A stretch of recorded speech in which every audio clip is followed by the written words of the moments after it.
Em nome do governador Agnello Queiroz e do secretário-geral da Presidência da República, Gilberto Carvalho, cumprimento as demais autoridades aqui presentes. Agradeço aos parceiros, a revista Isto É e a Capital Eventos, que realizam este encontro com o patrocínio do Governo do Distrito Federal por intermédio da Companhia de Planejamento do Distrito Federal. Agradeço aos demais parceiros, Secretaria de Turismo, Secretaria de Publicidade Institucional, TerraCap, Banco de Brasília,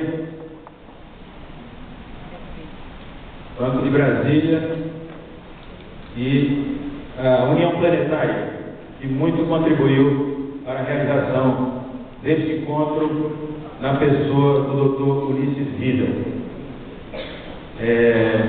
O Dr. Oswaldo Russo e sua equipe, que desenvolveram um trabalho ímpar diuturnamente para garantir o sucesso deste evento.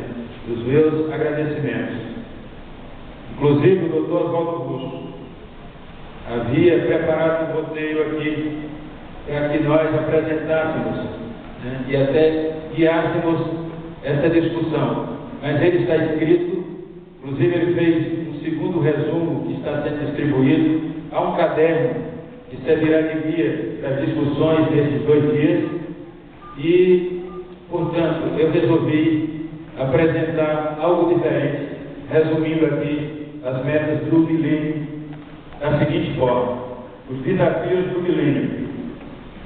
Peço à musa do improviso que me dê fé e clareza para fazer sobre a terra uma plantação de beleza, dar a todos bons salários e rasgar do dicionário esta palavra pobreza. Miséria é desigualdade, não tem nada de altaneira. A concentração de renda é uma marca brasileira, onde uns têm tudo farto, mulheres morrem de parto nos braços de uma parteira. Vejo João Paraibano cantar ao pé de uma parede, narrando aquele desfile do povo em torno de uma rede, viciando um oratório, logo em seguida ao velório da flor que morreu de sede. Brasília é uma maravilha, desde que saiu do forno.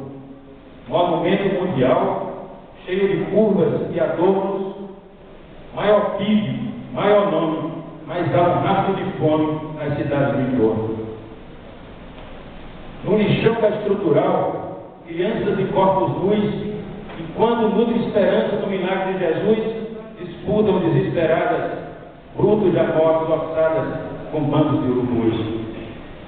Dentro de um caixão azul, um natimorto da fome, sepulto nas redondezas, sem ninguém saber seu nome, nem para quem daria lei, não encontrou alimento no útero de quem não come. Cheia de legalidade, a cidade dividida, conspurcada e aviltada, corrompida e invadida, deve ser reunificada, respeitada e bem cuidada, sempre em defesa da vida. Temos 46 mil vegetando no Cerrado. Agnello vai dizer, por vocês testemunharem, que daqui a 4 anos, depois de traçar os planos, será coisa do passado.